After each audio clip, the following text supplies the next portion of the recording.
Well, now, there's two characters named here. One of which is this Cartugo guy I've never talked to yet, and also minor detail fucking named character, definite party member Pallegina, who, like many characters in this game, has a strong personality. I do kind of enjoy the lack of camaraderie in this party. There's such a messy, random group of people that are all like kind of at odds with me and potentially each other and so on, which is how it should be, because you don't want to be Mass Effect Andromeda where everyone's a fucking wet piece of toast with zero personality that all get along and are just friends, because that's fucking boring. You want more Sarahs and Morgans in the party that just mess everything up. And Pallegina looks like they also have a strong particular personality that will only appeal to you if you're playing the game a certain way, and every other way of playing the game might not be so happy with her. How do you do? Because she is cold. Come take a look at my wares. Exotic goods shipped straight from the Republics to Old Valia. And Old Valia, shut. It's just a vendor. The Rotfinger gloves. Oh, touch of rot and spreading plague. Gross. So do corrode damage to one person, and the other one is Hoblin Weekend that spreads. Yep. 5 jumps. Wow. Gross. Ugh. The Ring of Wonder. Constitution, Might, and Resolve. And second chance on unconscious? Holy shit. That is a Ring of Wonder. It gives you 3 core stats and brings you back to life if you go down. If I put that on Ed there, then it better replaces the fact that he's not using that chest piece anymore, while still giving him all of the stats he would probably want, for example, for being tank. It's expensive. Belt of the Stelgar. More dexterity and reduced knockdown. Amulet of Jokate. To resolve. Cloak of the Tireless Defender. Modifies constant recovery. What does that mean? Only usable by fighter. I get that it must do something to constant recovery, some ability, I guess, that the fighter must have, but what does modifies mean? What? Why wouldn't you say what it means? Modifies is a completely meaningless word to use. It does some kind of change or something. Bonus focus gain is good. 10% is kind of lame. Because it's not likely to lead to the kind of change that actually gets you to be able to cast more abilities. Unless you're just piling on the focus like crazy. I don't know. For a longer fight, it makes sense. For a lot of these fights I'm in, though, she shoots like twice at all. And a lot of these fights are so short that that kind of focus gain wouldn't actually lead to an additional ability, I don't think. Wild Strike belt. Only usable by Druid, grants Wild Strike burn on Shapeshift. Does that override what? Because he has Wild Strike Corrode, I think, doesn't he? Because it's the naturey one. Does it give it burn and corrode at the same time? I feel like, once again, some of these might require some research, so I can just have some idea if they do what I think they might do. Ooh. This looks a lot like... there's just a beagle in there, and a calico, and a worm. No, that's not a pet, that's an ingredient. But yeah, these are casting ingredient, not casting. These are, what do you call them? Enchantment ingredients. I couldn't think of the word. I was just completely stuck. But yeah, the Ring of Wonder is very appealing looking. A little expensive, potentially, but somebody can surely make use of 3 major stat increases and a revive that's automatic. Might even put on somebody that's less capable of staying alive.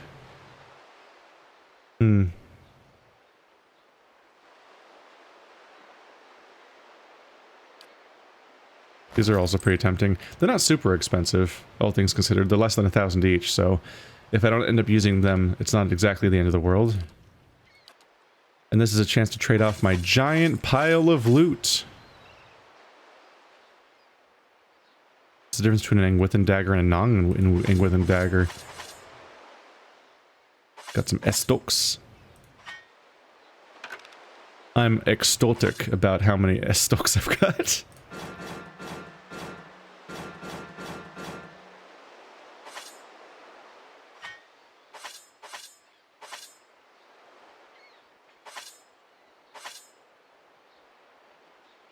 When you so finely break down every single variation of a sword, it almost seems weird to have one that is literally just called sword, because you have so many variations of other types of swords included that it seems just weird. Like, and that one's just a sword. I'm like, what do you mean just a sword? There's a default version? Because everything else is so finely detailed. It's like saying, here's 17 different kinds of dogs and really specific variations, and then this one is dog. And you're like, wait, what's the default category mean? I don't... You were so specific before. But what should I say? Think about that. So many copies of things. Still giving them the... Oh my god. I killed a lot of cultists. God. When's the last time I went through my items? Wow. That wasn't even a valuable amount of stuff to trade in, because they were all garbage. There was just so many of them, was the main thing. Wow. Alright. I think those are the main things I'd want to do. I don't know. Maybe I can Google it. Yep, it auto-completed Cloak of the... and it just auto-completed the Cloak of the Tireless Defender. Increased constant recovery, +2 endurance per 3 seconds. Okay. So +2 endurance per 3 seconds. It'd be nice if you just said that. It doesn't say that. That's not amazing, but it's more on top of what he already has, so it makes his recovery effect even stronger overall. It might be worth having. I don't know. I might be over-investing a little bit. Fuck it, it's fun to have loot. Do. And there they all are. Okay, so are you still wearing... No, you're just wearing plate armor. Yeah, he took off the recovery item from before anyway. Let's see. This is gonna have to wait until... Yeah, where would I put this to remember it? I don't know, because I don't know who will still be in the party. Well, Durance will still be in the main part in the party, so he can hold on to it. Tireless Defender. So I got you the Ring of Wonder and Cloak of Tireless Defender, which I think you could both use. This is Second Chance and Constitution, Might, and Resolve. Or I could put on the protagonist to keep him up, because admittedly he's one of the most likely characters that affects the party that can abruptly go down. So... And I never use Gon's Pledge ever, which is also not even a good spell. So we're well beyond the point where this is useful. I guess it's a ring.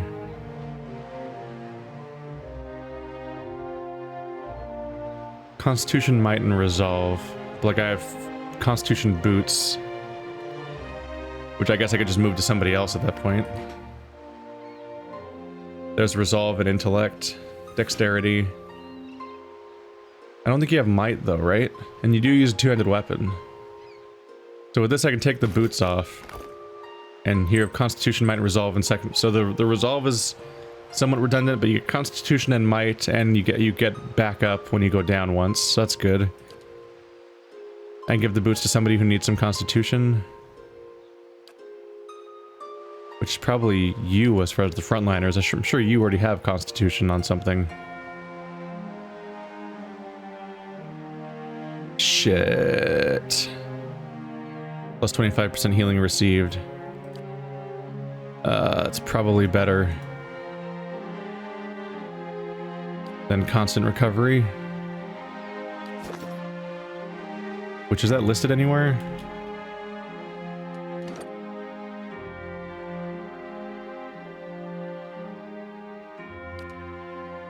Plus 7.4. So, wow. So every 3 seconds he'll gain nearly 10 endurance. Which isn't bad.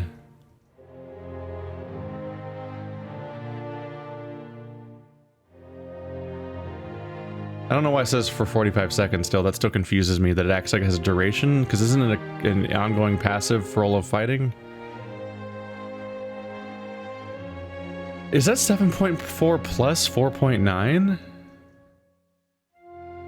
Because that's also a lot. Am I reading that right? Because I was thinking 7.4 plus 2 would be the almost 10, but that's... He's already at like 12, so we'd be up to like 14 endurance per 3 seconds, which is that's like Troll's blood levels almost. I don't know. Maybe constant auto healing is better than healing received. It's hard to say, but somebody else could use the healing received item. I'm kind of torn. Is it items could be used by a lot of different people? All right, so to resolve. Fortitude, reflex, will. I'm a little torn, but I think... Wait, the belt just goes in a different slot. 2 constitution. He's got the cod piece on already. I don't know, I think there's a strength to using class-specific upgrades. Kind of. And you wearing the cod piece is hilarious to me. So there's that. Bonus healing received almost makes sense for you. Make you all the harder to kill. What's your necklace? Disengagement. Now let's give you healing received because you're a frontliner, so you're capable of dying pretty quickly if I'm not careful. Do you guys even have no +9 will? Okay, so nobody's wearing a nothing cape at the moment. Gowns pledge. I don't know. I'll throw it on somebody. It probably will continue to not be spent. Or cast ever. 2 reflex. 15 max endurance, 2 athletics. The question, of course, is which one of those is stronger? 1 constitution or some max athletics. Or 1 constitution versus 15 endurance.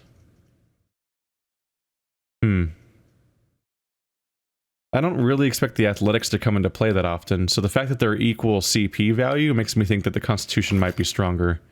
Oh, I can watch his health change, we'll see. It went down.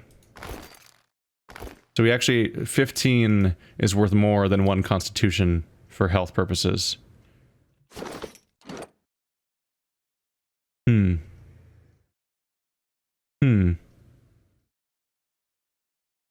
Whereas it...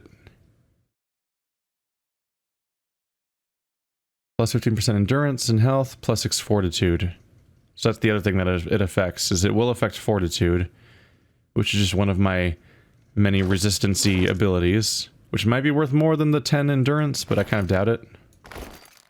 Oh, he loses 10 endurance when I switch to this. There are people who don't have boots yet. I can just put it on them. And I don't really play movement meta, so don't really care about that too much. Still haven't made up my mind about that, when I really should. It's just 2 intellect versus... This is very low value. I think it might just be a bad item.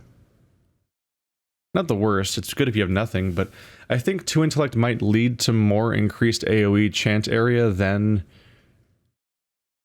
this. But intellect also affects other things. But I just don't... I'm not sure if the 20%'s worth it, but it's hard to be sure.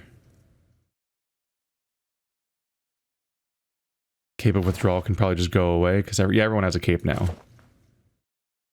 And yeah, I was torn about whether or not I wanted to go with one of these or the other one, because this one reduces this one gives him sunbeam, which is kind of amusing, and it gives him reduced poison and disease effects on him, but this has more DR. But also I could probably enchant this to have better DR. At least there's +2. It's not even that hard. But I could also just enchant this chest piece to have better DR, which I haven't done.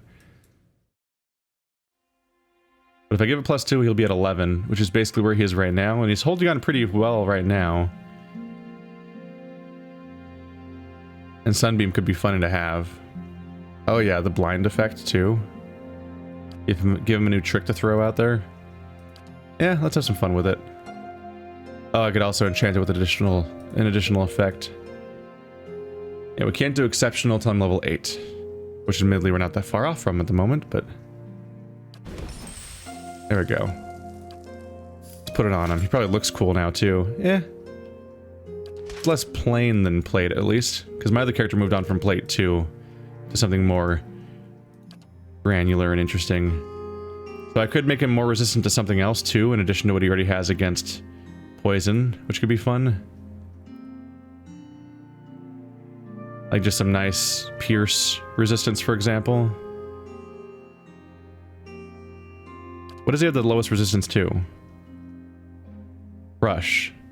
He has 22 slash reduction, 16 pierce, 6 crush. Minus 50% armor efficiency.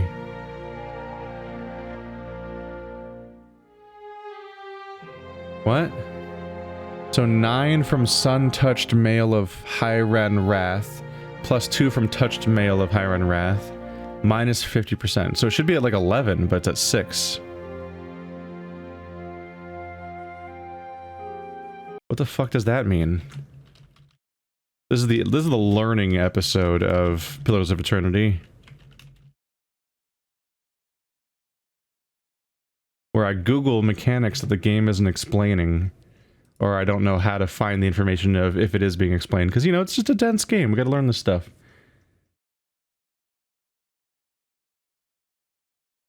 Huh.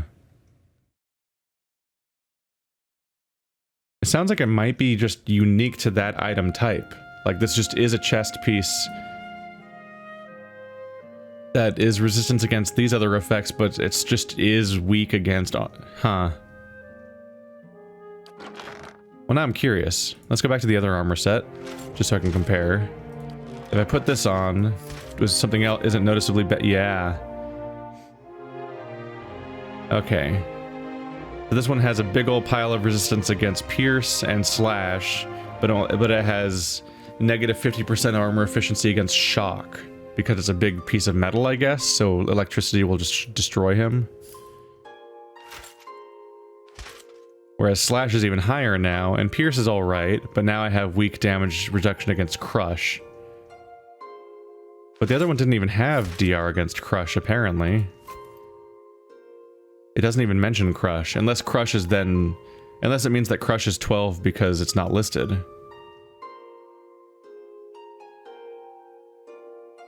I don't know. There's a lot of really complicated stats in this game that are only half explained, and you'd have to just have somebody who has done the number crunching explain it to you or something. Like, this is confusing. It's like, this one's slash pierce shock. Like, it's specifically weak against shock, but like, it doesn't list a DR for anything else at all.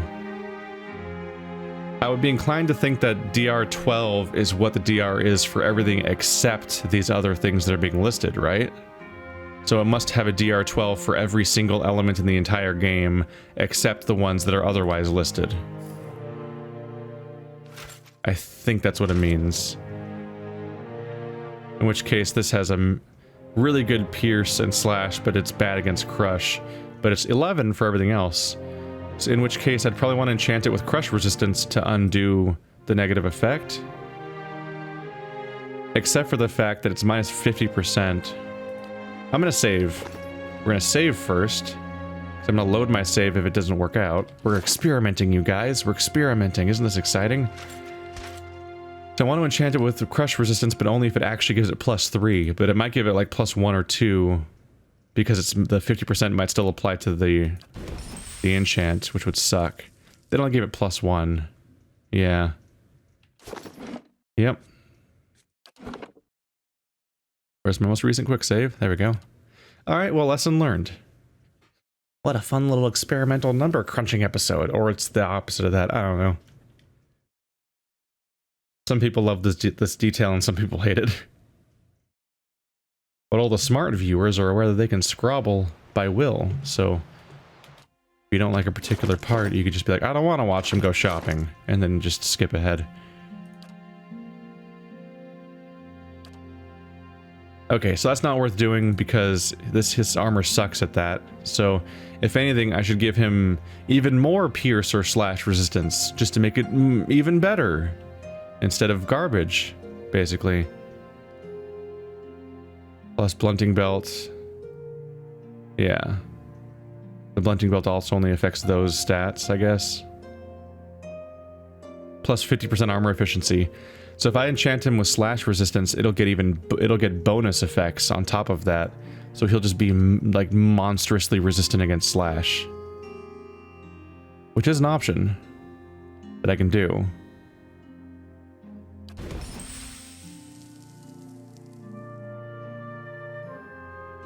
Tell me I didn't just enchant the wrong thing. No. Plus 3 DR slash. Does that have to recalculate?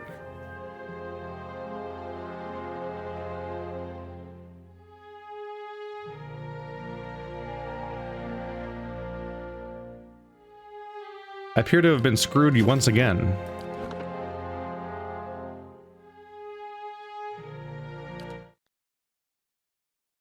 I appear to have been screwed once again, because I enchanted additional slash, and his stats didn't change at all that time. And I know that the stats do change on that screen when you enchant something, and it's not applied separately or anything, because when I enchanted his other stat, it went up.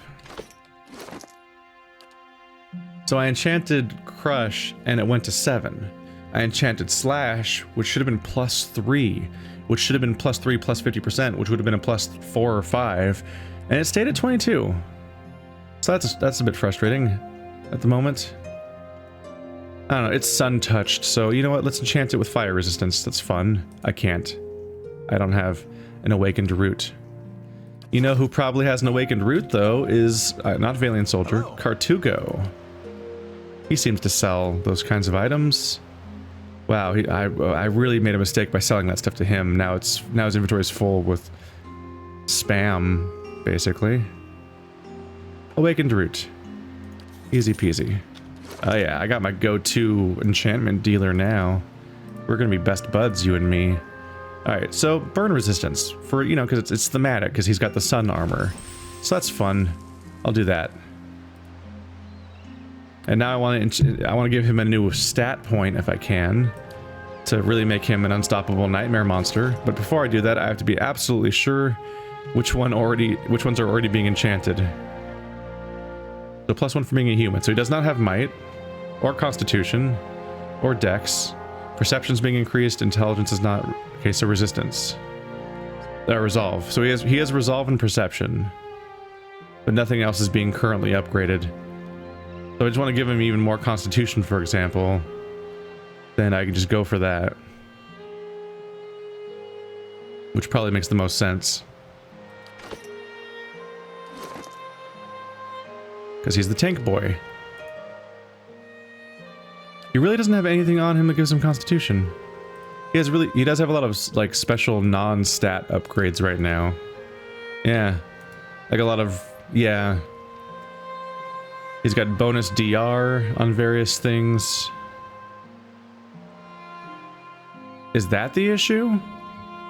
Oh, because certain stats can't stack. Is that another stat that can't stack? If I give him 3 slash resistance, does it not work because he has blunting belt that gives him 5 slash resistance and it deactivates it? Stats are complicated in this game, man. Yeah, there's resolve and perception. I'll give him constitution. We've got plenty of all those items. And now he's got an enchanted all to hell chest piece. And we can put this one away. And just try not to fight anybody with a hammer.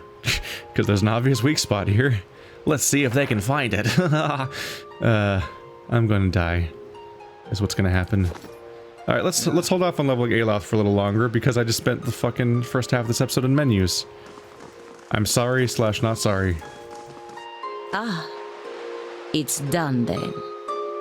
Vetsano plays with fire and someone else always pays the price for it. Your charity is more than he deserves.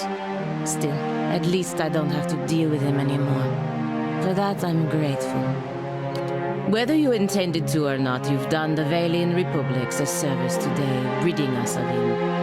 I work closely with the embassy to protect our interests, but lately I think our gaze has been too narrow. You clearly have pursuits of your own in the city, but I think we could help each other out. If you're interested in doing some work for us. Officially, I mean. We can go together and I'll introduce you to the ambassador. I mean, I could use good work. It's weird how she keeps talking to me about ridding them of him. Like, he's fine. I didn't rid him at all. He just kind of ran off because he's like, oh my god, I'm alive. I gotta get out of here. That sounds fine. Let's go. Good. Maybe I can finally do something more worthwhile than playing nanny to merchants. The embassy is up in First Fires, southwest of the Ducal Palace. Is she joining the... Yes, she is. Huh. Achievement unlocked. The Watcher with 8 friends. Do I have every ally in the game now? Besides the expansion characters that I don't know anything about? I suppose? God, I feel so overwhelmed by the number of characters. Well, he's another melee character, and I don't want to get rid of my main character. Well, I can't. And Edair's a badass, so... Heraphus? May Wal watch your step. I guess? Got a new... Oh god, I have to level her now, don't I? I'm ready. There. I think she's a frontline melee character, isn't she? I would guess, at least, from her being a paladin, that she's probably just as capable in the front line as Edair is. But I don't know for sure. Oh god, I have to level a new character. Okay. Well, this will be the last one for a while, I think. Yeah, she matches her portrait way more than the other characters, because they might have even had to make her setup custom for her particular form of Godwoken, where other characters are all over the place. What would you specialize? So specializing in lore is pointless. Stealth would be weird. Athletics is a little redundant because Edair, although if in the future I only do her or Edair at different times, then I guess she should be the athletics character, because then she and Edair can both fill the same role.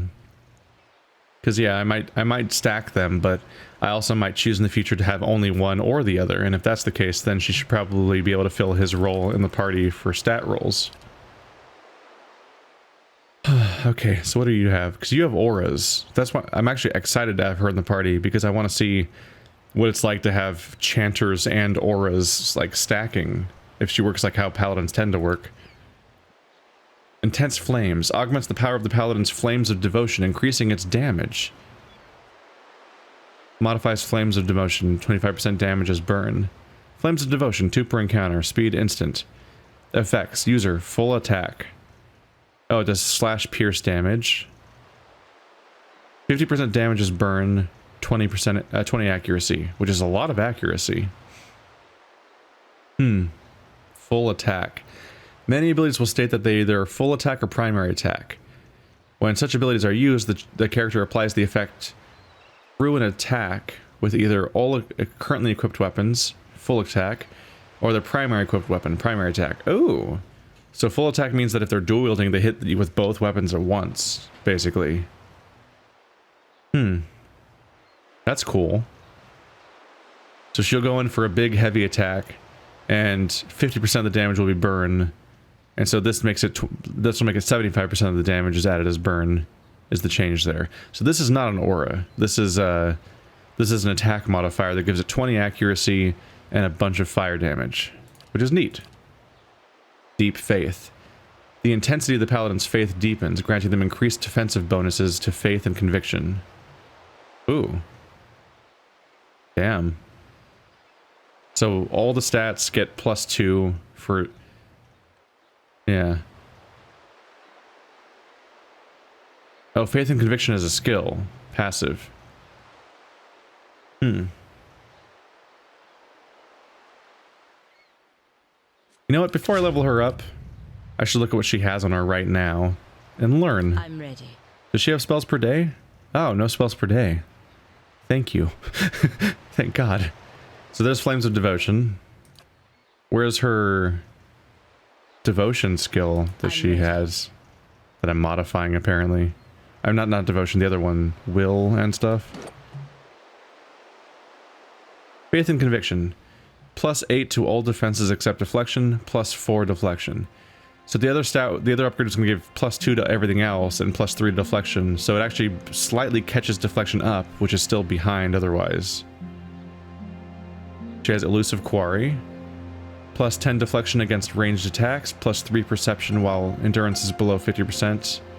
And okay. So she's more she's less targetable by ranged attacks, but also has just general perception bonus whenever she is damaged by a significant amount. There's the Faith and Conviction skill. Flames of Devotion. And Second Wind. So familiar stuff mostly. Gotcha.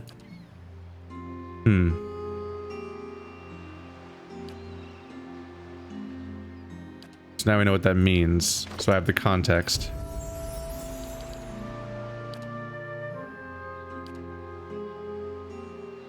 Okay. Which I guess was visible at the bottom here too, but I just wanted to see what her other abilities were, if they had more, which turns out she doesn't.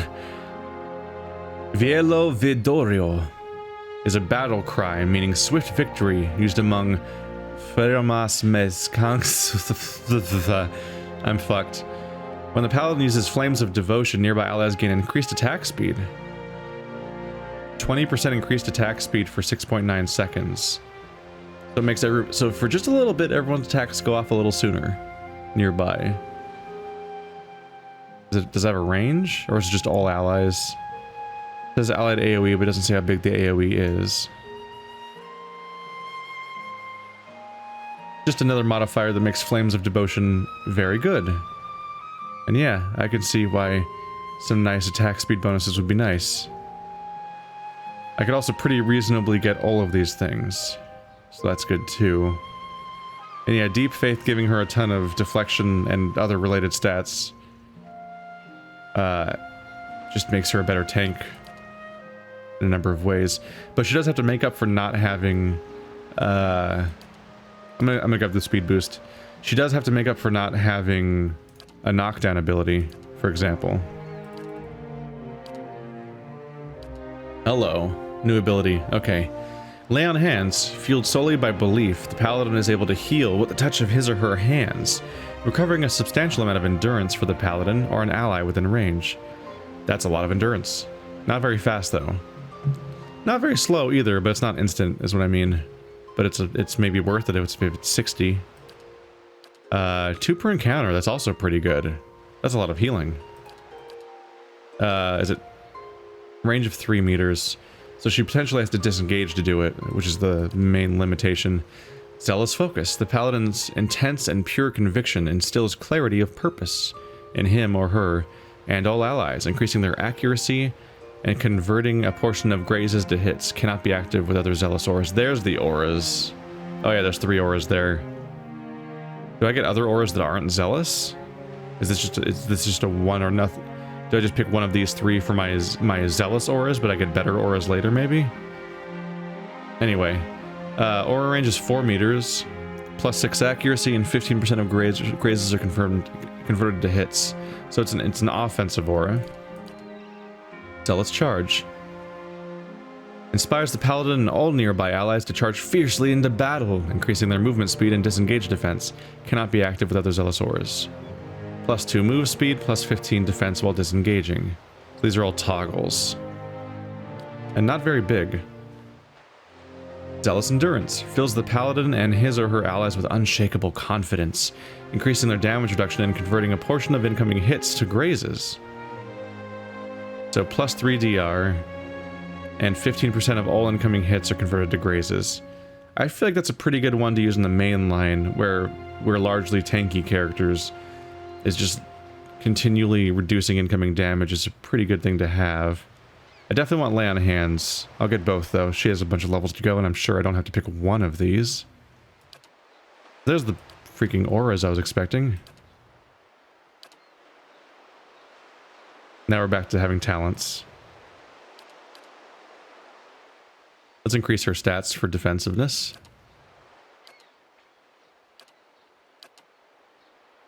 Oh, there's new stuff. Okay. I want lay on hands, but we'll see what these are. Liberating Exhortation. Commands an ally to summon all their strength in order to temporarily ignore existing hostile effects. The effects will resume once Liberating Exhortation ends. So, twice per encounter, I can pause an ally's negative effects for 23 seconds. That's pretty cool.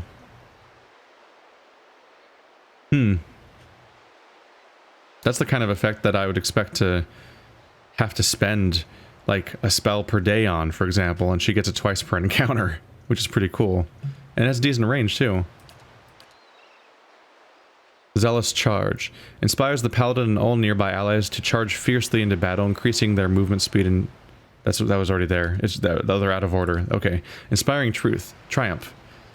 Inspires all allies in the vicinity when the paladin downs an enemy, providing a temporary bonus to all defenses. Neat. Neat. But she won't always get the kill herself, so it's a little iffy, but she'll probably get a kill every fight or so, so having everyone within 6 meters gain 7 to all defenses is good for the party. She has good abilities. It's gonna be hard to actually choose one. Sworn Enemy. Marks enemy who has the focus of the paladin's righteous fury, granting accuracy and damage bonuses against the target until combat ends or the target goes down. So once per encounter, get 20% damage and 15 accuracy against the marked target. Only once. I'm torn. I'm pretty torn. This is just a straight up heal. Oh, it's stronger. Oh god, it's getting stronger every level. Now it's up to 80. That's a really strong heal. I'm gonna want to have lay on hands. But there's other good stuff because I want that and I want that. But I'm gonna get lay on hands because it got stronger. That kind of amped up the value for me even more. Greater lay on hands. Fueled solely by belief, the paladin's able to heal with a touch of his or her hands, recovering a substantial amount of endurance for the paladin or an ally within range. Plus 40. Just make it a nightmarishly strong heal. Twice per encounter. Hoo-hoo. She's instantly the strongest healer in the party. The main problem is that she has to potentially disengage to use it because she's a melee character right now. Unless I choose not to make her a melee character, but that'd be a rough issue because I already picked that aura. Damn. That's a hell of a heal. I mean, if I'm going to use it, making it count certainly would be nice. Although maybe it's overpoweringly strong though. I mean, I think most people don't even have 120 endurance. But they are taking damage because it takes 6 seconds to heal, which makes it even more powerful, I suppose, is that it's healing more health than they have in some cases, but it's over the course of 6 seconds where they'll probably take another hit. Like whenever I heal Hiravis with Durance, who's not very great at healing, despite being my only healer, kind of, Hiravis usually ends up at the same amount of health at the end of the heal that he had at the beginning, where my heal is basically just barely holding back the amount of damage coming in. So lay on hands can be pretty good, but 25% damage burn, but it's only for an attack I use twice. Greater lay of hands, pretty nice. Lay on hands. We're back. Oh god, it got longer. Okay, what is new? Liberating Exhortation, Zealous, Sworn Enemy, Deprive the Unworthy. It's going to be really hard for me to plan future purchases of this character if every single time I level up, 4 new things show up. The paladin temporarily snuffs out all active beneficial effects on a single foe. So the same thing, but the other way around on the enemy. Twice per rest. 23 seconds again. Interesting. Aegis of Loyalty. Confused, charmed, and dominated characters have a severe accuracy penalties when attacking the paladin. Additionally, the paladin's attacks against such characters do minimal damage and always end the effect. Whoa. So if anyone in the party gets mind controlled, then they're 20% less likely to hit the paladin. And also the paladin can hit them with like a weird low damage blow that can remove the charm. She can knock people out of it. That's really interesting. I don't feel like I get charmed very often, so I don't know if it's worth taking as a solid talent, but it's a hell of a tool to have in that specific situation. Like, there's no question that it's useful in that situation. It's just a question of whether or not that situation comes up enough to spend one of her relatively few talents on, because this list keeps getting bigger, and there's so many good options on it.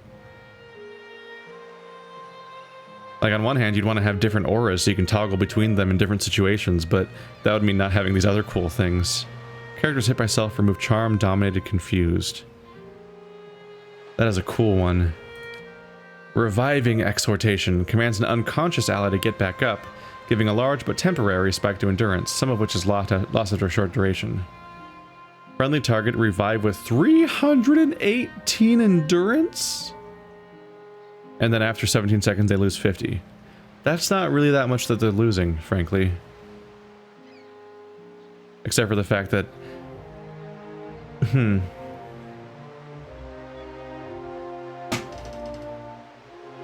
I get the feeling they don't get the 318, right? They probably just get their maximum endurance. And that's the amount of healing it does, basically. And but it probably caps out at their current cap, as opposed to giving them, like, triple endurance. And then they take 53 damage, basically, all of a sudden, later on. But yeah, having a revive is some good shit to have, especially if it's on the tank that presumably would be hard to kill. Coordinated attacks. The paladin fights in perfect synergy with the closest ally attacking the same foe, providing the ally with an accuracy bonus. Plus 10 accuracy granted to an ally attacking the same target. Damn. That's not that. These are all good talents. They're all really good, and I want all of them. But I'm tempted to get the really cool spell casting stuff she can do, like massive heals and like the ability to revive somebody.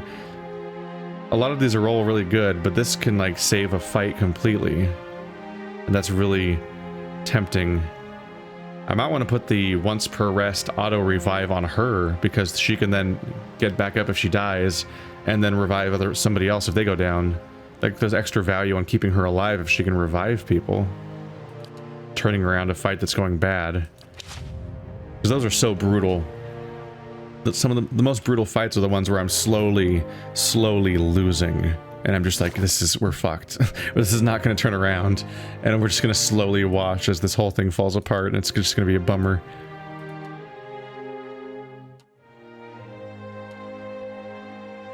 The White Paladin is what I'm thinking of right now. Pallegina's Breastplate. 10 DR, 2 bonus DR for being fine. And whoa. Plus 50% DR when she's under 25% health. Oh, health, not endurance. Well, in a case of emergency, it's nice, I suppose. But not gonna change everything. Breastplates are popular for offering a modest amount of protection. It's just talking about what a breastplate is. Due to their widespread use by warriors from the Valian Republics, the fashion of clothing and padding worn under breastplates typically reflects Valian styles. This one, belonging to the Paladin Pallegina, bears the stylized engraving of 5 suns, representing the Valian Republics, and more specifically, the Brotherhood of the 5 Suns.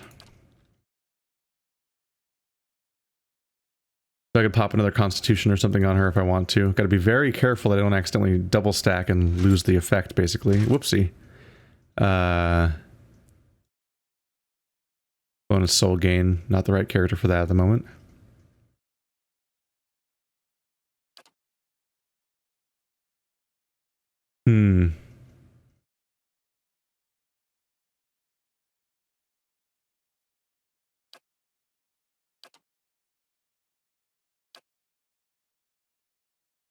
She currently has no status bonuses, so I think I want to give this to her, which makes me bummed out that I just took it off of another character and just swapped out a different item somewhere that I would have liked to keep on him.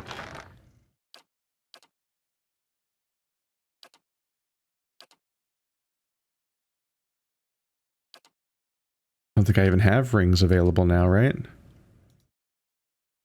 This is just... yeah. That's a chanter item. Disengagement. I should get you a cape that isn't just blank.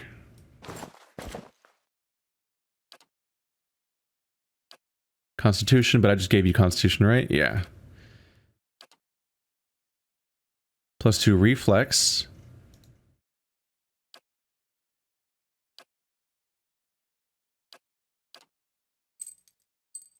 That's deflection.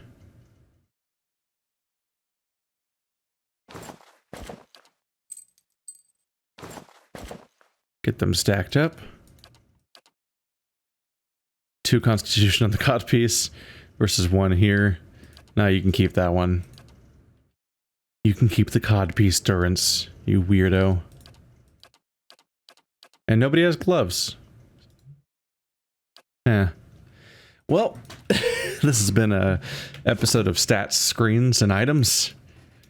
Even more so than usually happens when you get a new character. Well, at this point, people have probably skipped this episode if they realize that that's what this is, so fuck it, let's level up Aloth too. We're already fucking trapped in this hole. So let's just keep fucking going. Let's read all of Aloth's spells. Hooray! Tier 4 spells. So we have Confusion. Infects the minds of enemies in the area of effect with delirium, confusing them. Decent little radius.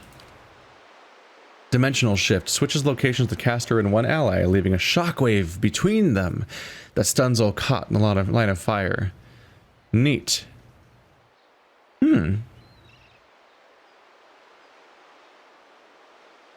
15-meter range. That's some good shit.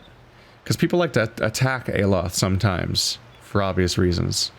So if I can switch places with a tank, for example, suddenly they're just stuck on my tank. They're stuck fighting my tank now instead of Aloth, who can then deal with and reposition himself differently so that he doesn't get just stomped on, because taking out the mages makes a lot of sense usually. Essential Phantom. Creates a ghostly double of the caster, causing shock damage to enemies hit by it. It's a Aloth duplicate. What do you mean by enemies hit by it? Does it attack? Is it just a copy of me that shocks people continuously for 30 seconds? Because usually the doubles are a thing that they attack instead of me. I think this one just is a duplicate that runs around attacking shit. Like it's a clone. It's kind of fun. Flame Shield. Engulfs the caster in fire, increasing their freeze damage reduction and causing burn damage to anyone who damages them with a melee attack. So 10 freeze DR. And a tiny amount of burn damage, like negligible. Iron Skin transmutes the caster's skin into iron, adding significantly to their damage reduction. This effect lasts for up to 10 attacks. Incoming attacks, I assume? Plus 8 DR, goddamn. Another Minoletta missiles.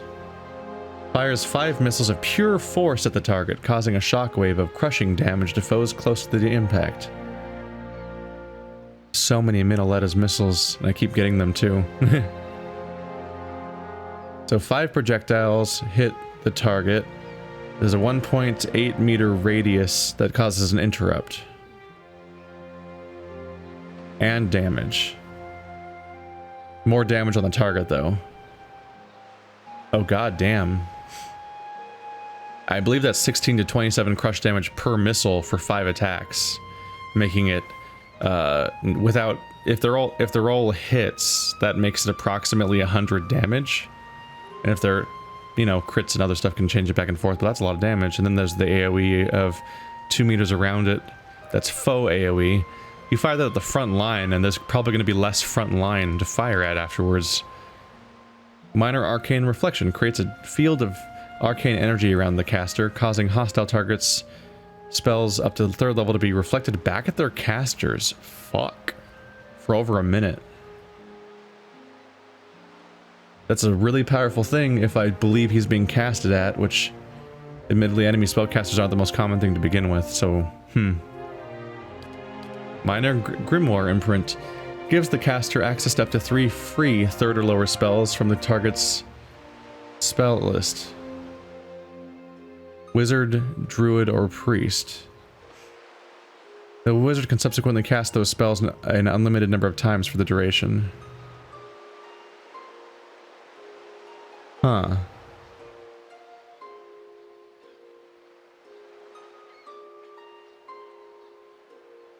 So I cast this on the enemy spellcaster of those 3 tiers, of those 3 classes, and then I can just spend whatever spells I got for them. I can just spam, but only for 20 seconds.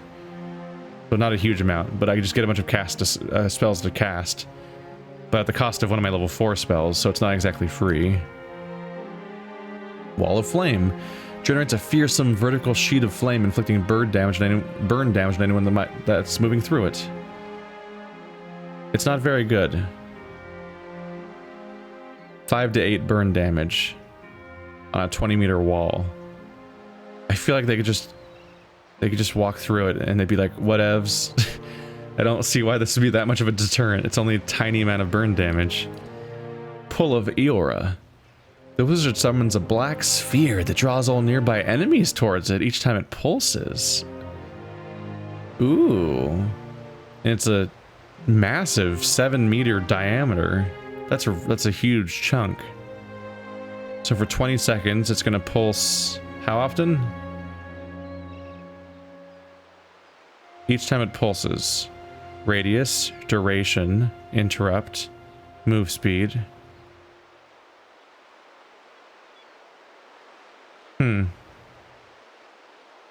We know it does pull versus fortitude, but we have no idea how often it pulses, so we don't know how effective it is at holding people. But this could be like a black hole that sucks all of the enemies into one spot, and then you can just just throw everything at them. It's not a faux AoE though, which means it would suck my allies into it too. So I have to be very careful. Could be a good opening spell to trap people so I can throw everything at them before the fight starts in earnest, but if I'm not careful, someone like Ed there might just run into it. Mora's Writhing Tentacles. Summons a trio blah, blah, blah, of powerful tentacles that cannot move, but can inflict crush and corrode damage and stuck affliction to anyone they hit. 3 tentacles. Doesn't tell you how much corrode and crush they do, or how strong the stuck is. Just that it summons them.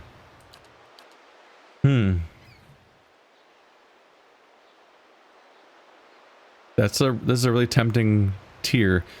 Like always though, thankfully we can learn other spells from grimoires, so I don't have to be too worried about what I pick. But I figure a defensive spell and an offensive spell is good, so being able to create a distracting duplicate of yourself is nice, and having a nightmarishly powerful projectile is also pretty nice. I think that's what I'm going to go with overall. Tempted by Pull of Eora, but the fact that it's not a faux AoE worries me for obvious reasons. It'd be dangerous to your party to have stuff just not only hitting your enemies. I was all worried about spending too much time in menus, and then I had a character to level. And that really threw that out the window, didn't it? Alright, well, you've got a cool spell book of stuff. And I keep getting every single variation of Minoletta's missiles, so that's what I do, apparently. Because this is the jump one, right? Yeah. This one just shoots a guy for some crush corrode. This one's the bouncing shot, and this one's just a fucking explosion. It does probably 100 damage to one guy. So that's neato, too. Hooray. Yeah. Anyway, now that a lot of maintenance has been done, let's go on for a little walk.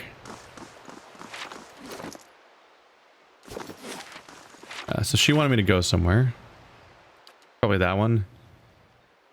Speak to Agosti at the Valiant Embassy in First Fires. I would love to do that, but instead of doing that, I'm going to not do that. Fast mode. Because before I do that, I want to check in on this potential Aloth mission that I think might be happening. Let's go to Brackenbury. And I want to investigate whether or not we can do this quest over here. Hypothetical quest. Character-related action. It might just be a conversation for all I know. Or it might be a hook for a whole thing. Who doesn't want to unsolve the mystery? Let's solve the mystery that is Aloth.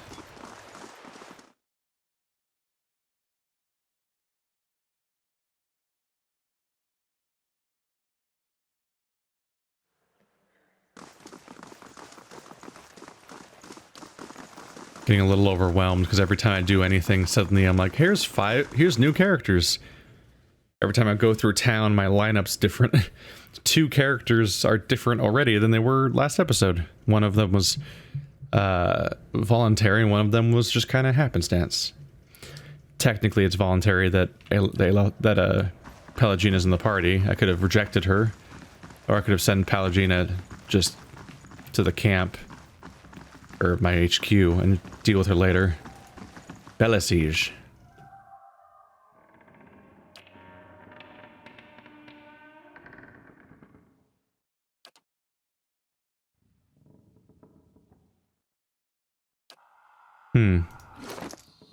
Maybe if I talk to him again.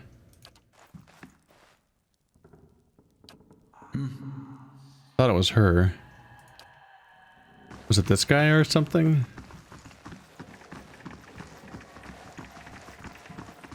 There's no one here.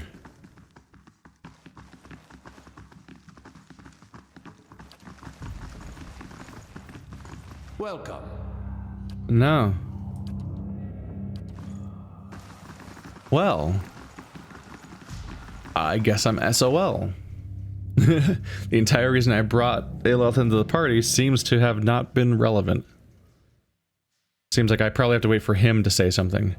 Which, you know, maybe I'll keep him in the party for a bit then, and hope to have something come up sooner or later. And then I'll know where to go if it comes up. I'm pretty sure Bella Sage was the person who was like, I need to find somebody who has like an awakened personality, like currently in their body or whatever. But there was no new dialogue with him, with Aloth around, and he didn't say anything new around her. The Morning Circle. A secret society of animancers has been traveling around the Eastern Reach, promising to restore life to lost loved ones. Then they perform the rituals at clandestine meetings in various cities, never staying in one place for more than a few days.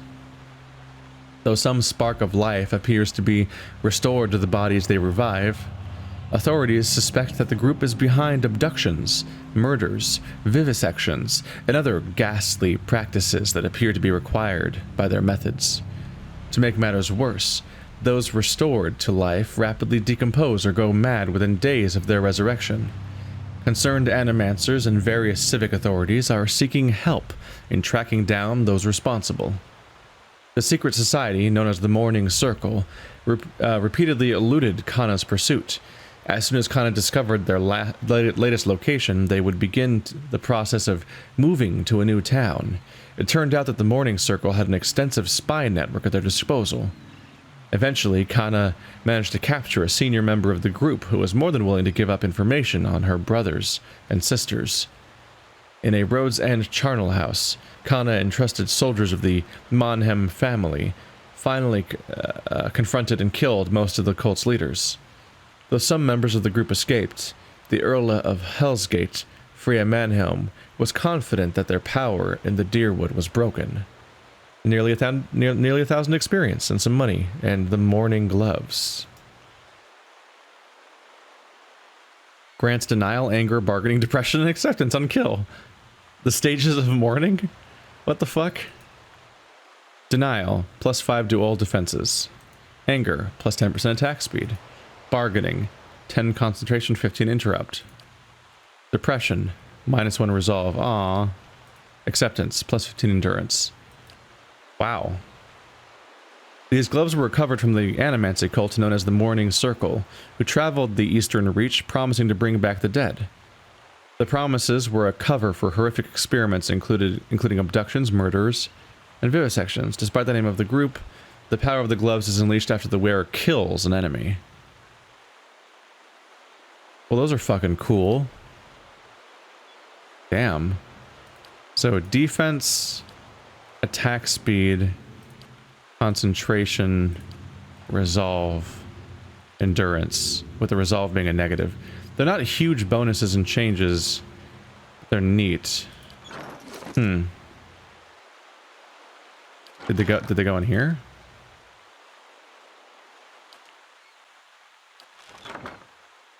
I don't see them in anyone's inventory here. Clothing.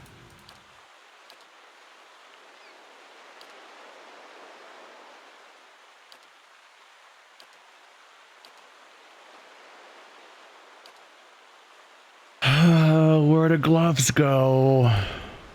Those are armors. Boots, hats.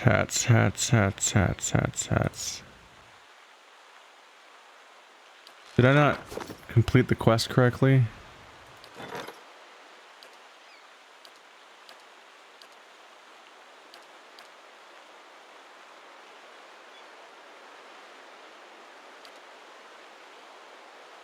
Yeah, but where are the morning gloves?